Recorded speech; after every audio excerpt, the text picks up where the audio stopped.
noswaith dda i chi gyd.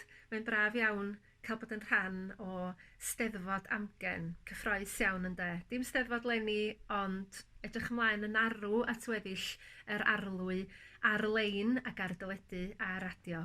A braf iawn cael clywed enw Tŷ Gwerin ynde yn ystod y cyfnod yma. A dwi am ganu 2 gan wsos yma. Ia, ni'n meddwl am wneud, wel, y llong a'r lledd o fella, a dwi am ddechrau efo can hiraethus i chi heno. A mae hon yn faled, mae'r alaw yn dod o America, o Chicago, meddwl nhw, un ffeindis i yng nghanol archif Mered a Phyllis, a mi gafodd ei chasglu gan J. Foss Davies, yn addas iawn y casglwr caneuon o Geredigion. Felly dyma i chi y llong na ddychwelodd yn ôl. Gobeithio wneud chi fwynhau.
Diolch yn fawr i chi.